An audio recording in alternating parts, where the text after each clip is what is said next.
Hey everyone, welcome to this week's edition of Facebook Live Hit Subscribe Style. We're here a day early because tomorrow's the 4th of July. I'm Amanda, this is Eric, and this is Precious. Today we're going to talk about blogging. We talk about blogging a lot here at Hit Subscribe because that's mostly what we do. But for you guys who might be new to blogging, we're going to talk about some tips and tricks for blogging for beginners. So let's chat. The first thing we have on our list to talk about is knowing your audience. As I run editorial for Hit Subscribe, and this is something that I see often that people are writing, and it's not clear who they're writing to. It seems like in one paragraph they're addressing leadership, and they're talking about how like you want to make sure that your development team is doing blah, or that like the teams under you are doing whatever, but then in the next paragraph they'll talk as if they're speaking directly to the developers that they were referring to earlier. And so it's really important to have what's called a persona as you're writing, like a person that you imagine is reading your blog post, and that person is the same person throughout.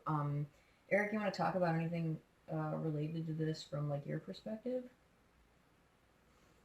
About your Personas, audience? knowing writing for an audience.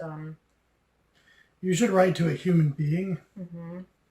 And I don't mean like persona makes you think of, for those of you not in software, when Amanda's talking about leadership, she's in Hit Subscribe world, but like management, it's specifically in the software world. But like if you're writing a professional blog, it might be aimed at management or executives. It might be aimed at software developers or construction workers or whoever. That's a good way to narrow it down. In general, as you're planning out your blog, you want to have a group of people, your target audience in mind. But when you're actually writing a post, you want to imagine that you're talking to a literal person. Mm-hmm. You could give them a name. It sounds like a strange exercise, but it's going to make your posts much less boring. Mm-hmm. Because when you write to the general population, you tend to do things like maybe use a little bit more passive voice, and be a little wishy-washier and whatnot. You're going to be more animated and more interesting if you imagine that you're writing something that your friend Steve is going to read, or whoever occupies this persona.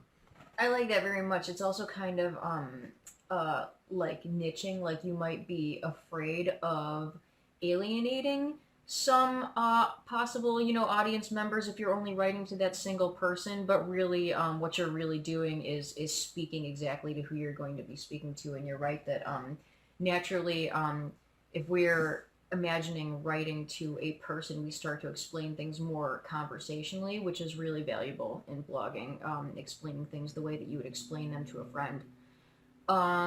Also, it will help you too, because like I think that it will, if you're actually picturing a person that you're writing to, you'll just naturally understand what's going to be relevant to them, what might be kind of inconsiderate. It would just really help you like speak to exactly who you want to be speaking to in a way that's effective. Let's move on to the next point of discussion, which is what to write about. This is going to be hard because I'm going to have to zoom out of Hit Subscribe world and talk to just general beginner bloggings. What to write about? Here is my general, like, absolute biggest piece of advice. You can do what most people think of as blogging, which is that you decide you're going to start a journal of your thoughts, Mm-hmm. and you start writing in sort of typical journal fashion, like today I did this or whatever. I cannot overstate how uninteresting that is to everyone. Like, this may sound harsh, but like a blog in this day and age, it might have started out like weblog in that context. It might have started out as just kind of a brain dump of what you're thinking. But in this day and age, a blog is really about your audience. It's not so much about you, even if you're telling personal anecdotes. And you can do that sort of very effectively. Like, there are some very successful bloggers that you might follow that write about their life, Mm-hmm. but make no mistake, they've gotten a lot of practice about making stories about their life interesting and about Yes. you as the reader. Yes. It is things that you can relate to, funny anecdotes, it's catharsis, it's stuff of this nature. Mm-hmm. So the thing I would say when it comes to picking topics is that you want to try to become a student of what your prospective audience finds interesting, what resonates with them, that type of thing. So you can lurk in places like, depending on the stuff you want to do, like mommy blogging is a popular thing for people to do. So if you're in like Facebook groups where that's the topic, see what questions people have, see what stories people are sharing, what resonates in that group, what gets a lot of shares and discussion. And, you could weigh in on topics like that. And those can absolutely be personal anecdotes, but you need to make sure it's interesting. I think that's my single biggest thing, is to start thinking about what your people would want to read. What would be interesting to them about your life, about your experiences, and, about how-tos or whatever you could share with them in general. Yeah, I'm honestly thinking that like the blog that I ran before, really working with Hit Subscribe or really doing much editing at all, like as I was in school and even before, the blog that I ran is called In Litero, and I wrote about books. And my intended audience, if you would have asked me, I would have been like, well, I guess it's written for everyone that has read the exact same books as I have and wants to have a really in-depth discussion about all those books. I mean, there just wasn't anybody. There's somebody that might have like come to the blog and was interested in the one blog post about the one book that we both had in common that we read, but there wasn't anybody that was ever going to continue to read that because it just didn't, there wasn't actually an audience that would keep coming back to that sort of thing. So that's a great example of what, like, not to do, at least if you want to be read.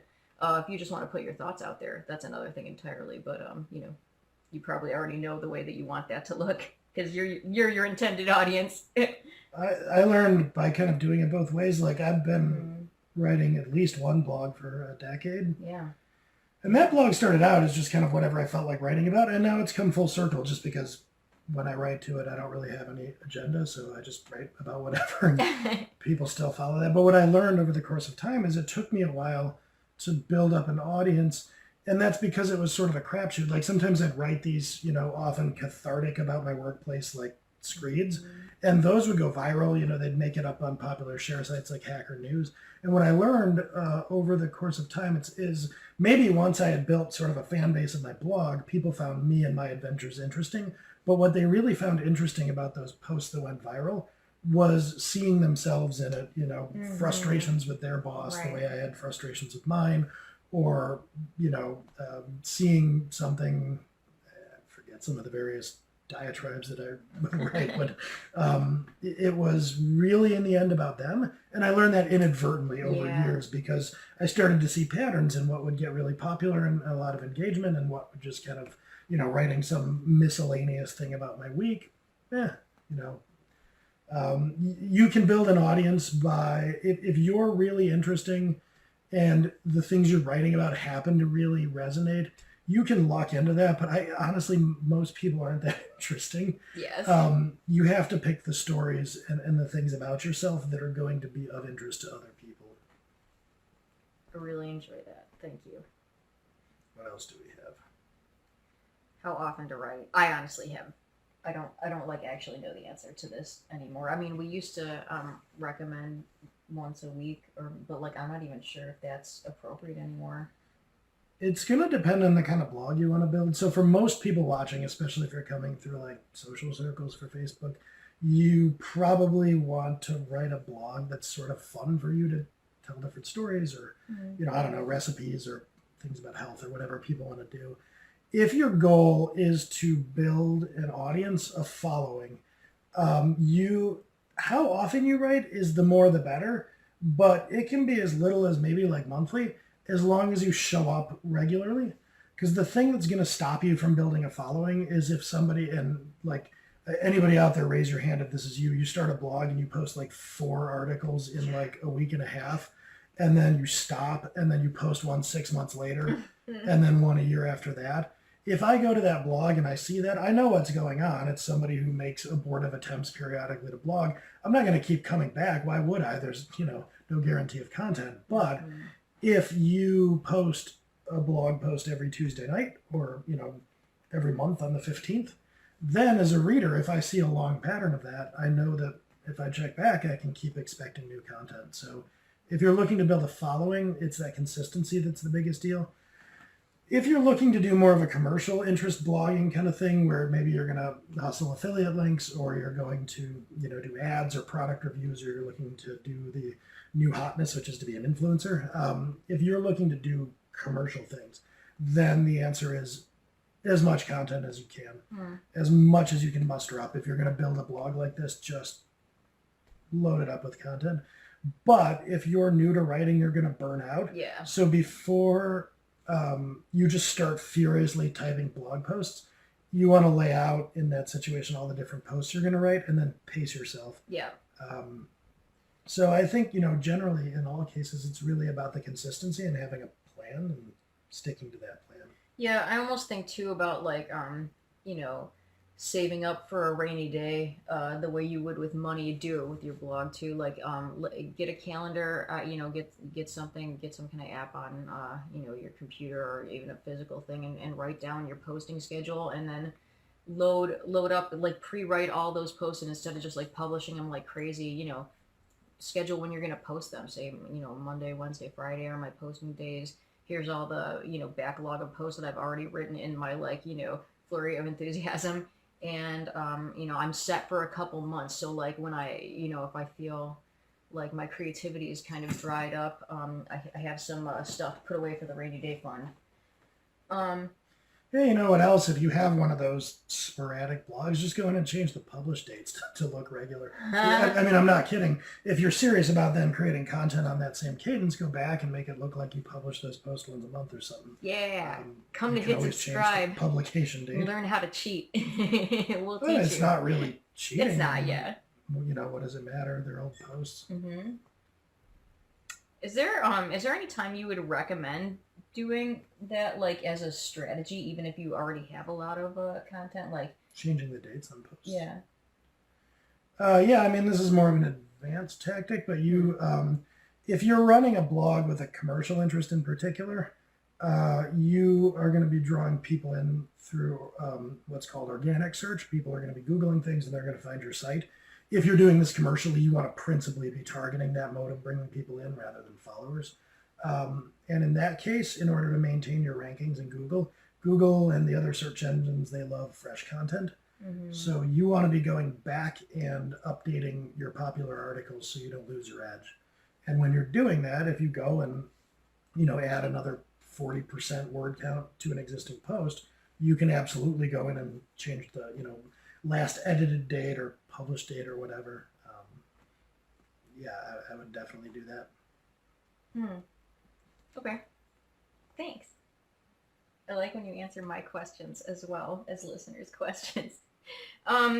So now the last thing we want to share is some writing tips. Do you have any? Because I could go on for a while. That's writing tips. It's kind of my wheelhouse, but I'm interested to hear from a writer's perspective what you have to say about this. This is a hard one for me because for me, writing is intuitive. Mm-hmm. I wouldn't write the way I write. Like if I were teaching someone else to write, I wouldn't suggest my approach. So it's probably better for you to take this one. Okay. So I see a lot of fresh writers that aren't used to producing content over and over, and I kind of see the same problems over and over too. Well, that sure is a cat. So from an organizational standpoint, like we kind of talk about two levels that we look at things, and it's, big picture and small picture. Big picture being a global level look at your argument, how you're getting to your main points, how you're supporting things, and in what order you choose to say those things. And then, on the sentence level, we start talking about little tactics that you can do to make your sentences more engaging. So Eric's going to evict this cat. So, oh no, he's not going to evict her. He's just going to spray her. It's cruel. So, from a global level, there is of course, I would always recommend writing an outline first.